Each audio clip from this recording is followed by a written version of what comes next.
തൃശ്ശൂര് പൂരപ്പറമ്പിൽ ചെന്ന് 50 ആന നിരഞ്ഞു നിൽക്കുന്നതിന്റെ മുന്നിൽ ചെന്ന ശേഷം ഈ 8 ഇഞ്ചിന്റെ മൊബൈൽ ഫോൺ എടുത്തിട്ട് അതിനകത്തൂടെ തന്നെ ഈ ആനകളെ നോക്കി നിൽക്കുന്നവരെ കാണാം.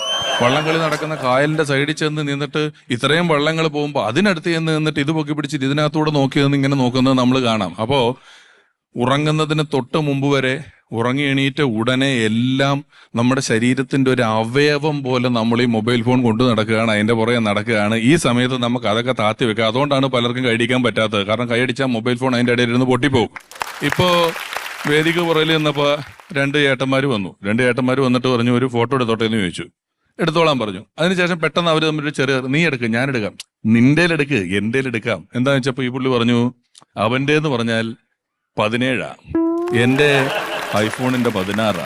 അപ്പൊ ഞാൻ അമ്മാവൻ മരിച്ചു 16 കേട്ടിട്ടുണ്ട്. ഐഫോണിന്റെ 16 ഞാൻ എന്റെ ജീവിതത്തിൽ ആദ്യമായിട്ട് കേൾക്കുമോ, ഇതുവരെ കേട്ടിട്ടില്ല. ആ പുള്ളിയുടെ 17 ഫോൺ. അപ്പൊ അതില് ഞാനും പുള്ളിയും കൂടെ നിൽക്കുന്ന ഒരു ഫോട്ടോ എടുത്തു. ഫോട്ടോ എടുത്തപ്പോ ബാക്കിലൊരു വേറെ 2 സ്ത്രീകളൊക്കെ അറിയാതെ ആ ഫോട്ടോയിൽ വന്ന് പെട്ടു. ഇതിൽ വന്ന് പെട്ടതോടുകൂടി ഈ അയ്യോ ഇതിനകത്ത് വേറെ 2 പേര് പെട്ടല്ലോ എന്ന് പറഞ്ഞപ്പോ ഈ എടുത്ത പുള്ളി പറഞ്ഞു അതൊക്കെ ഇപ്പൊ പുതിയ 17-നകത്തൊരു പരിപാടി ഉണ്ടെന്ന് പറഞ്ഞ് ഒരു വട്ടം വരച്ചിട്ട് എന്തോ ഞെക്കിയതാണ്. ആ 2 പേരും ഞാനും മാഞ്ഞുപോയി. എടുത്തവൻ മാത്രം ഒറ്റയ്ക്ക് നിപ്പുണ്ട് അതിനകത്ത്. എന്നിട്ട് ഇവനും അവനും കൂടെ അപ്പോഴേ പറഞ്ഞ 16 എടുത്താൽ മതി, നിന്റെ 17 കാരണമെന്നും പറഞ്ഞ് ഇവരങ്ങോട്ട് പോയി.